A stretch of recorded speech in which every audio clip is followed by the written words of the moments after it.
water soluble. Ang problema, walang pula, kaya lang umuulan na lang. Ito siya, gugulo ang balahibo. Ito sa iba, ganun din, under stress, mahina po siya. Umulan na naman. Ano bang date niya? October 30, 2024. Patatapos lang natin magpurga. Umulan na naman para po sila ay matatag sa ulanan na yan. Mukhang may bagyo na naman. Katatapos lang ng bagyong Christine. Ay binibigyan ko po ng B-complex para pag ganitong umuulan, dapat po ito injectable para siguradong walang tapon. Absorb agad-agad sa katawan. Kung hindi naman umuulan, maganda po ay itong multivitamins plus zinc, yung VitaZinc. Pero pag ganitong umulan, ay di maganda po ito sa sisiw ibigay kasi nga siya ay water soluble. May inom kasi hindi naman siya nakababad sa ulanan. Ito pong kak na patapos ang lugon, di dapat po ay stallion, B-complex with folic acid at saka ano po siya absorb agad kasi nga pagka umuulan ay hindi naman iinom masyado yan, kaya dito po tayo sa stallion B-complex with liver extract po. Dapat po may tipi, patingin nga kuya, likod mo naman ang pinapakita mo ito po naka ano to, winning tone, kaya walang problema, walang pula, kaya lang umuulan na naman sige. Pakiano na lang kuya. Meron pa ba talian doon? Nandito na po yung mga diniworm natin kanina. Madaling araw. Gaganda ng balahibo. May phobia na ako sa bagyong yan. Dapat po, pag magbibigay kayo ng anumang bagay sa manok, yung mga vitamins o kung anumang gamot, dapat kaya mong ipaliwanag pag may nagtanong ng salitang bakit, kung bakit mo binigyan. Para po, wag sila masira. Yun po, nag-share lang po sa inyo ng program. Lalakas na naman ang bagyo. Yan na naman po, umuulan na naman, nag-aayos pa nga, mahangin na naman, ay delikado na naman. Ready po tayo. Iniready ko po yung katawan ng manok, yung resistensya nila ay matatag. Ito po, ito pa yung iba. Pag sa naka-winning tone po tayo na pakain, wala kang alalahanin, matatag po sila. Sa Progressive Poultry Supply, tamang nutrisyon para may proteksyon.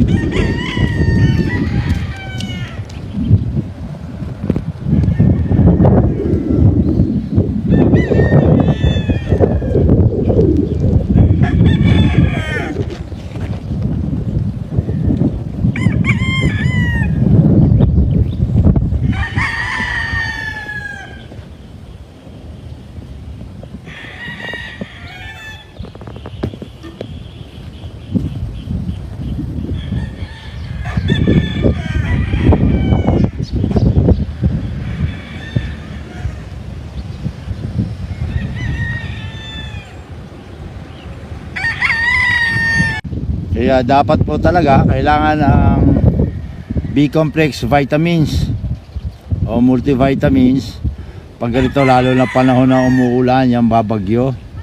Kailangan, tingnan mo, yun nyo po, paspas ng hangin, ayun ng manok, ang malakas ang hangin. Nagugulo siya, nagugulo ang balahibo. Ito sa iba, ganun din, under stress, mahina po sila magtunaw pag ganyan. Kaya nga, maganda bigyan ng B-complex ng stallion para mabilis ang pagtutunaw nila. Ayun nyo po na napapaspas ng hangin, lalo na kung gabi hanggang madaling araw. Kaya dapat remind ko ulit, pagka malakas ang hangin, dapat po ay i-underfeed, bawas pagkain para sigurado siya ay magtutunaw. Kasi ito po ay kak.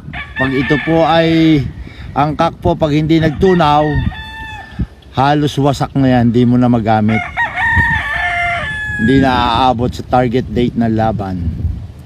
Kasi nga isa nila lang ng Diyos ang may gizzard o yung manok panabong ang pinakamalakas magtunaw, tapos bigla hindi magtutunaw. Ibig sabihin matindi ang tumama dyan. Pag hindi nagtunaw, papasok na po yung secondary bacterial infection, kung ano-ano na mangyayari. Iipot ng puti, na may green, marami pong may experience. Basta kayang-kaya po ng manok ang napakalakas na ulan kahit anong todo. Huwag lang yung may kasamang malakas na hangin. Stressful sa kanila itong ganito. Stress na stress. Yan naman niya. Yan po. Lakas na hangin.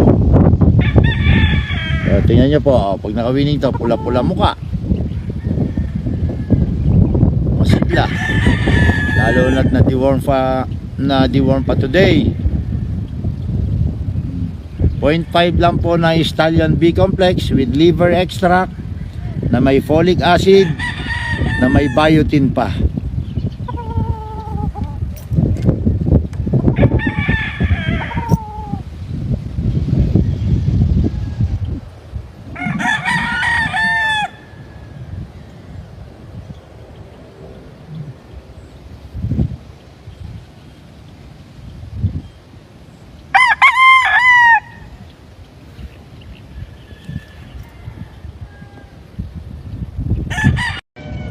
Old school deworming po tayo.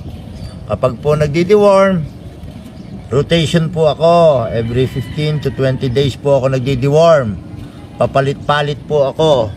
Ito po ang ginagamit ko kapag nagdi-deworm. Whole year round na po. Basta kailangan palit-palit para walang drug resistance. Kulit-kulit mo. Ikaw na ang pinakamakulit dito na nilalang. Mag-ano po tayo, magdi-deworm. Susundan po natin sila kasi titingnan natin kung na-deworm ang ayos.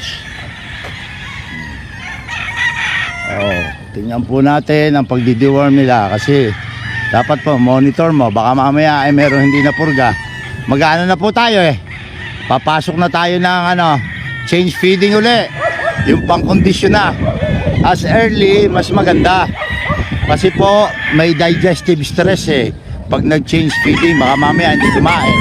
Kaya dapat monitor. Uulan pa, tapos may bagyo na naman yata, katatapos na ng bagyong Christine.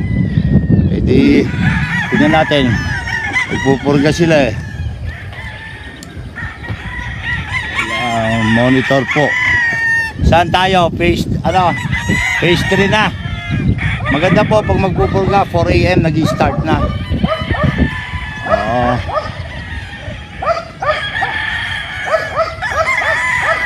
Phase 3 na, Mac.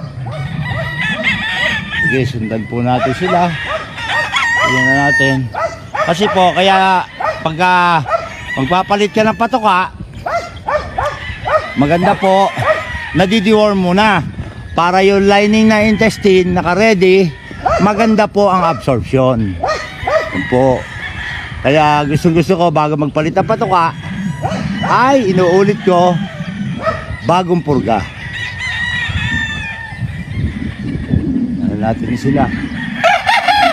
Mamaya siyempre pagka marami pagod ang tao hindi nila hawakan yan ng ayos, baka mamaya meron hindi na purga. Ganda naman ang balahibo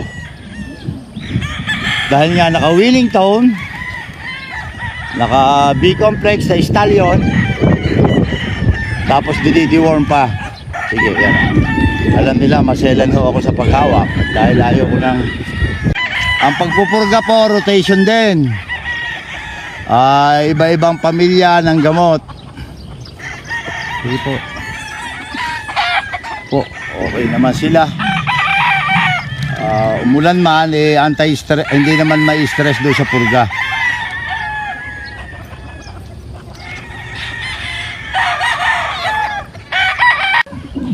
Tapos po magpurga, minomonitor ko rin po ang pagkain nila. Naka Wellington pa ho ito. Bago natin i-shift doon sa gagamitin pang kondisyon. Kasi ano na lang, 2 months, 60 days na lang ang mahigit. At laban na. Magana naman po silang kumain kasi nga winning to. Dikit-dikit ko po sila dito para kita ko.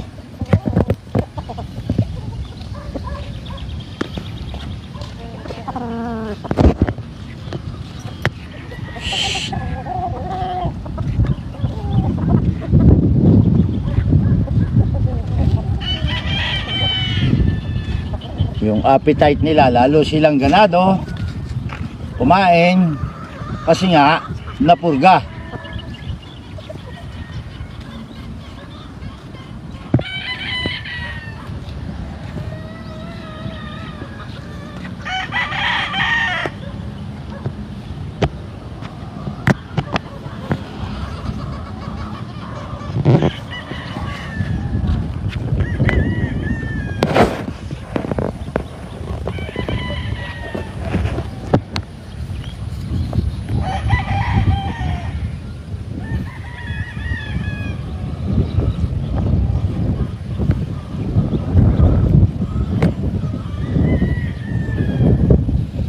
Tutok na po at talagang may tatapos na lugo na baka maano pa ito, mabawasan pa ng buntot at pakpak. Hindi po ako naglalaban ng kulang ang buntot o kaya pakpak. Ayoko na po pag nabawasan, palulugo na lang uli. Sa Progressive Poultry Supply, tamang nutrisyon para may proteksyon.